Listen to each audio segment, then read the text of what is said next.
Sur le plateau, le ministre de l'Administration du Territoire et de la Décentralisation, M. Mody Condé, bonsoir. Oui, bonsoir. Bienvenue sur ce plateau. Aujourd'hui, c'était une journée de manifestation. Vous avez réquisitionné l'armée. Est-ce qu'on peut savoir pourquoi?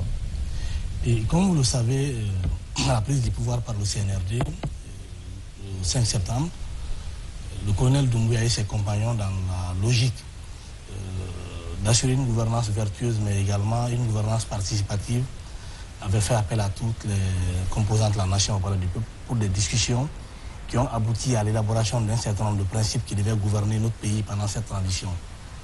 Au nombre de ces principes, c'était l'élaboration de la charte de la transition, mais également la définition d'un certain nombre de normes liées à la conduite de certaines actions, notamment les manifestations. C'est dans ce cadre que les acteurs politiques ont été rencontrés et au regard de la situation que présentait à l'époque comme défi, surtout par rapport à nos infrastructures routières, de commun accord, il y a eu des discussions pour à ce qu'on puisse accepter pendant toute la période avant le processus électoral que les manifestations des formations politiques et des organisations sociales de la société civile puissent être circonscrites au niveau des sièges de ces structures. Et c'est à la suite de cela, après avoir discuté avec ces acteurs, qu'un communiqué du CNRD est passé pour dire que désormais, il n'y aura pas de manifestations de rue, mais plutôt toutes les manifestations doivent être tenues au siège des formations politiques ou des organisations sociales. Je fais cette précision parce que souvent, j'entends plusieurs personnes dire que le CNRD a interdit les manifestations, le gouvernement l'a interdit, il fallait faire cette précision pour que les gens comprennent dans quel contexte il a été dit de mettre fin aux manifestations sur la voie publique et de consacrer les manifestations aux chefs des formations politiques. Et cela, ça a été bien dit aussi que c'est jusqu'au démarrage du processus électoral. C'est-à-dire que lorsque nous serons à fond dans le processus électoral pour l'organisation des élections locales, référendaires, législatives ou présidentielles, les manifestations peuvent être rediscutées pour permettre à tous les acteurs dont les chefs ne peuvent plus contenir pendant ces périodes leurs militants ou les activistes pour utiliser la voie publique. Ceci dit, c'est cette logique que nous avons continué. Maintenant, on ne peut pas refuser un principe qu'on a accepté au moment où on pensait qu'on était en train de conduire la transition et au même moment qu'on est en train de conduire la même transition, dire que non, s'offusquer pour dire que je ne peux pas continuer à accepter de tenir les manifestants au niveau de nos sièges, il faut obligatoirement occuper la voie publique. Maintenant, il y a un certain nombre d'acteurs politiques qui ont des démêlés avec la justice, qui aujourd'hui malheureusement manipulent certains acteurs de la société civile pour les mettre à leur solde et continuent de manipuler également une frange pas très importante de la jeunesse pour se mettre dans la rue aux fins des manifestations publiques. Lorsque vous regardez la plateforme revendicative, les premières plateformes revendicatives que ces acteurs sociopolitiques ont amenées à l'époque sous la bannière de l'organisation de fête dénommée FNDC, ils disaient qu'il fallait juger les questions de crimes qui ont été commis selon eux sous l'ère de l'ancien président. Mais curieusement aujourd'hui, comme les mêmes causes produisent les mêmes effets, ces mêmes acteurs qui ont des démêlés judiciaires se mettent ensemble maintenant avec ces mêmes acteurs, ces mêmes personnes qu'ils ont estimé que le CNR devait amener en prison à tort ou à raison. Aujourd'hui, c'est eux qui se mettent ensemble pour semer des troubles à l'ordre public. Et on a pris des dispositions parce que les populations de la commune de Ratoma, notamment de l'axe Andalaï jusqu'à Kagole, ne veulent pas continuer à subir continuer à subir la terreur d'un petit groupe d'individus pour empêcher les citoyens de vaquer à leur occupation.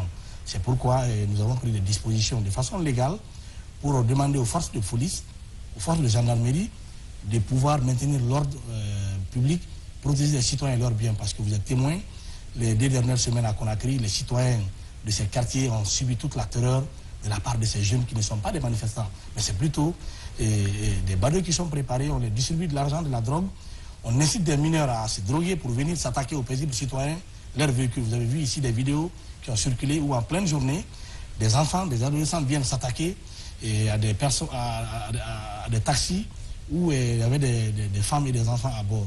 Nous avons jugé qu'il est quand même de notre responsabilité pour la période de la gouvernance que nous sommes en train d'assumer, de pouvoir protéger les citoyens et leurs biens. C'est pourquoi, en plus de ces unités de police et de gendarmerie, cette fois-ci, nous allons demander à l'armée de pouvoir venir prêter main forte à ces unités de police et de gendarmerie. Je rappelle que la question de réquisition en Guinée fait souvent l'objet de beaucoup de débats où on dit oui, le ministre a réquisitionné l'armée, le gouvernement a fait ceci, le gouvernement a fait cela.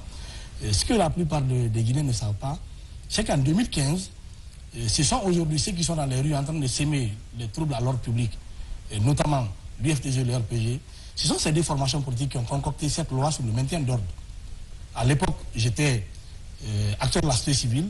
Je fais partie de ceux-là qui étaient partis à l'époque à l'Assemblée pour faire un sit-in, pour dire que nous ne sommes pas d'accord que ces acteurs puissent s'entendre sur une loi qui permet aux militaires d'aller avec des kalachnikovs pour le maintien d'ordre. C'est eux qui ont voté cette loi, ce n'est pas le CNRD ni le gouvernement de la transition. Justement, monsieur le ministre, quelles sont les conséquences liées à ça, à ce genre de manifestation, à ce type de violence?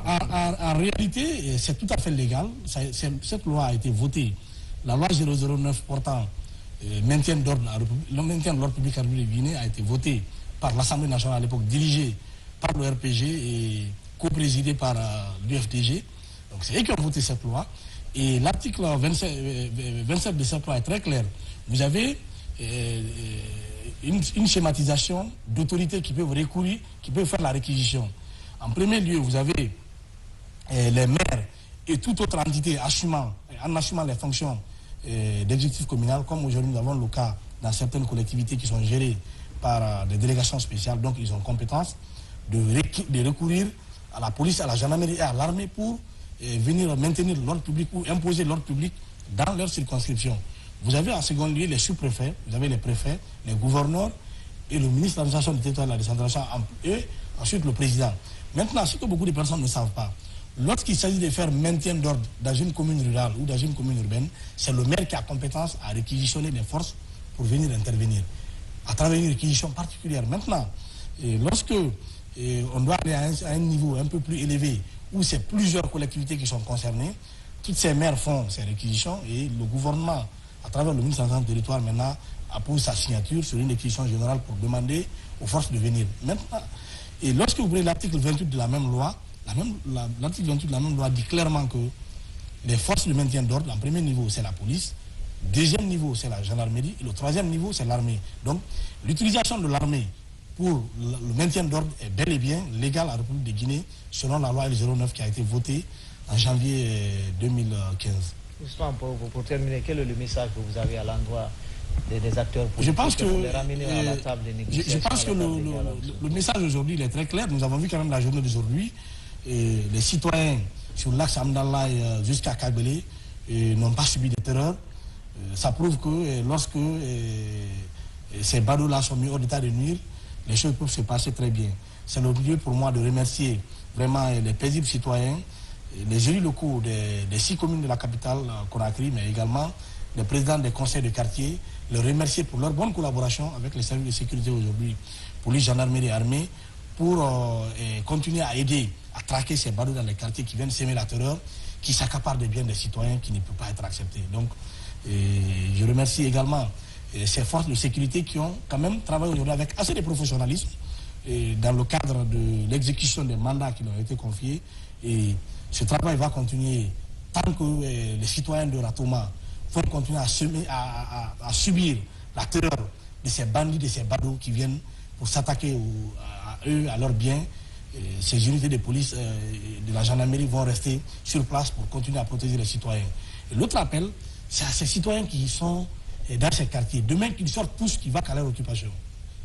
Les dispositions sont prises par le gouvernement pour assurer leur sécurité. Rien n'arrivera désormais. Également, à ces responsables des unités d'intervention, qu'ils continuent à travailler avec professionnalisme comme ils l'ont toujours fait d'ailleurs aujourd'hui pour protéger les citoyens. Mais aussi à tous les leaders d'opinion, que chacun puisse, dans son environnement, continuer à sensibiliser afin que les enfants puissent se retirer dans les mouvements de masse. L'autre élément, c'est toujours réitérer la main tendue du gouvernement à ces acteurs constitués en force vive de venir autour de la table de négociation, comme l'a toujours prôné Monsieur le Premier ministre, chef de gouvernement, Dr Bernard Gomou, qui vient à la table de négociation afin de poursuivre les discussions pour trouver une solution aux différentes questions qu'ils ont mises sur la table les concernant. Merci, monsieur le ministre, d'être venu sur ce plan. Merci beaucoup et merci.